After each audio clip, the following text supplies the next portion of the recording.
संविदा कर्मियों के नियमितीकरण का जो मसला है वो उसे समझना बड़ा आसान है। दरअसल हर सरकार ये चाहती है कि उनके पास एक ऐसे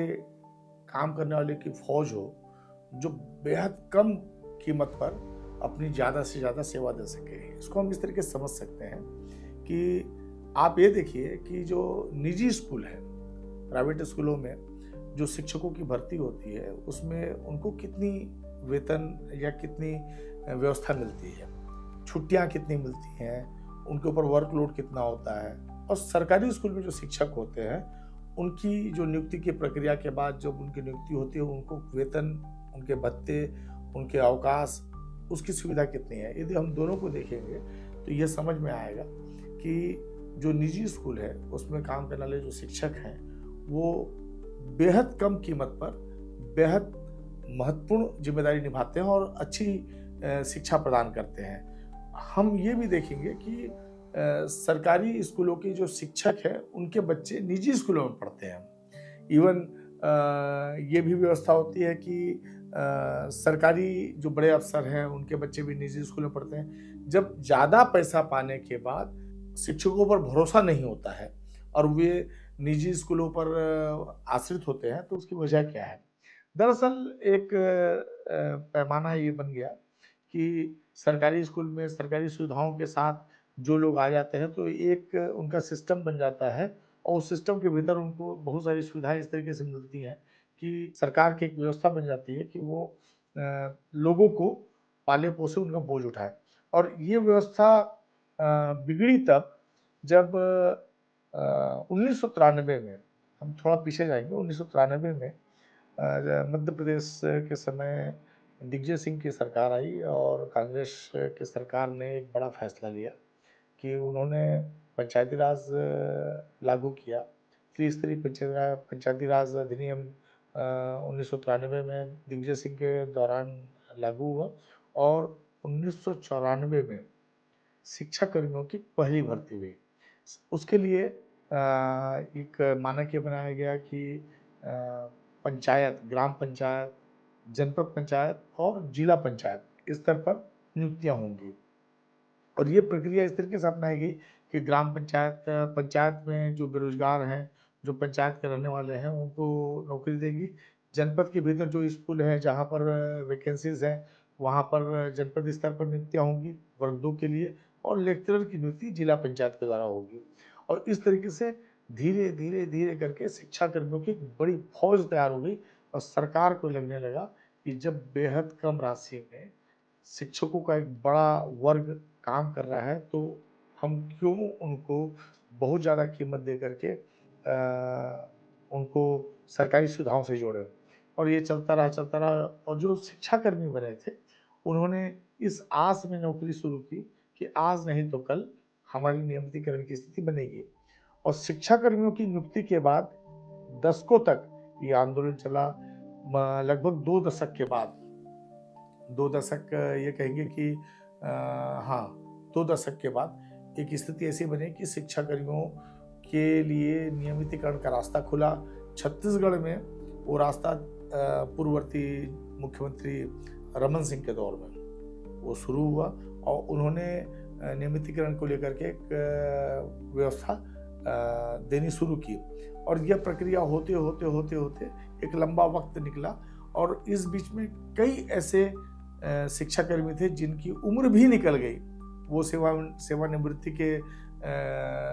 स्तर में चले गए। और कई ऐसे शिक्षाकर्मी थे जो कालकवलित हो गए। तब अनुकंपा नियुक्ति का प्रावधान भी नहीं था, जबकि सरकारी जो शिक्षक होते हैं उनके लिए अनुकंपा नियुक्ति का प्रावधान भी परिवार को दिया जाता है। और इस तरह से बहुत सारी स्थितियां बनी और यही स्थिति शुरू हुई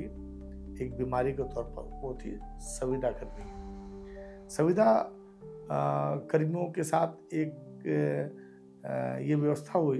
कि जिन विभागों में पद रिक्त हैं और वहाँ पर काम करने वाले की दरकार है तो उसके लिए उन्होंने संविदा, एक सरकारी जो एक दर होती है संविदा दर, उसके तहत उनको नियुक्तियाँ दी गई। और ये संविदा नियुक्तियाँ इन शर्त पे की गई कि एक एक प्रकार से एक संविदा नियुक्ति का एक एग्रीमेंट होता है, उसे अनुबंध के तहत उनकी नियुक्तियाँ शुरू हुई और ये नियुक्तियाँ 11 महीने के दर पे हुई और इस तरीके से हर 11 महीने के बाद उनका रिन्यूअल होता है और ये व्यवस्था लागू होते-होते अब इसमें भी एक लंबा वक़्त संविदा कर्मियों को लेकर के निकल गया। अब वो जो संविदा कर्मी थे, इस आस में संविदा कर्मी बनना स्वीकार किया कि आज नहीं तो कल हमारी नियमितीकरण की स्थिति आएगी और सरकार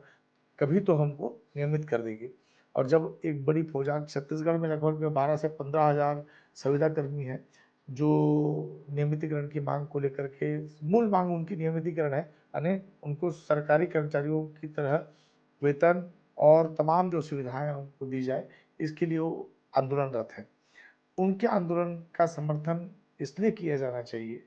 कि एक जो व्यक्ति होता है जिसको सरकारी नौकरी की दरकार होती है, वो कितनी मजबूरी में नौकरी कर रहा है कि आज उसके पास किसी तरह की कोई पात्रता नहीं है, परिवार की ज़िम्मेदारियाँ बढ़ रही हैं और वो व्यक्ति अपने लिए यदि चाहता है कि उसके हक की बात सुनी जाए, बैंक उसको फाइनेंस करने को तैयार नहीं है चूँकि उसकी नियुक्ति ही अस्थायी है, कभी भी उसको नौकरी से हटाया जा सकता है और इस तरह की स्थितियाँ संविदा कर्मियों के साथ अक्सर रही है। और राष्ट्रीय स्वास्थ्य मिशन जब योजना लागू हुई, तो इसमें एनएचआरएम जो राष्ट्रीय ग्रामीण स्वास्थ्य मिशन, उसके तहत स्पष्ट तौर पे संविदा कर्मियों की बड़े पैमाने पे नियुक्तियाँ हुई हैं और संविदा कर्मियों के माध्यम से बहुत सारा काम हुआ। पर आज वही संविदा कर्मी यानी तमाम सेवाओं के बाद भी अधर में अटका हुआ है। उसकी स्थिति ऐसी है कि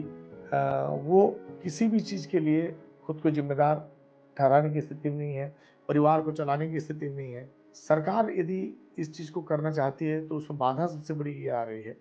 कि अब जो एक बड़ी फ़ौज है, यदि उनको सरकारीकरण के लिए दिशा में दिया जाता है तो पूरी गाइडलाइन सरकार के स्तर पर बनानी होगी। पूरा एक कैबिनेट से पास होगा, कैबिनेट फिर विधानसभा में वो प्रस्ताव जाएगा और विधानसभा उसको पास करेगी। फिर उसके लीगल प्रोसेस पे जाना होगा, चूँकि संविदा कर्मियों के समय जो उनके जो प्रमाण पत्र माँगे गए थे, उसकी वैधानिकता का भी परीक्षण होगा और उन सब चीज़ों के बाद उसकी पूरी एक प्रोसेस होगी। पर इससे सबसे बड़ी दिक्कत आएगी राज्य सरकार को, उसके खजाने पर चोट लगेगी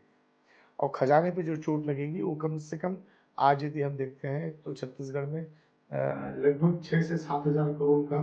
एक बड़ा भार आ सकता है और शायद इस भार से बचने के लिए ही सरकार उस कदम से हिचक रही है। भले ही कोई भी सरकार चाहे कांग्रेस की हो या भाजपा की हो, वो संविदा कर्मियों के नियुक्तियों को लेकर के आश्वासन तो देती है, पर वो पूरा करने का जब आता है तो खजाने की ओर देखती है और खजाने में जब देखती है कि ऑलरेडी इतना भार बढ़ा हुआ है कि उसकी भरपाई वो संविदा कर्मियों के नियमितीकरण के लिए कहाँ से कर पाएगी। यही सबसे बड़ी वजह है और मुझे लगता है कि संविदा कर्मियों के मर्म को समझने की दरकार है और उसके लिए सरकार को एक नीतिगत निर्णय लेकर के उनके नियमितीकरण के लिए काम करना चाहिए।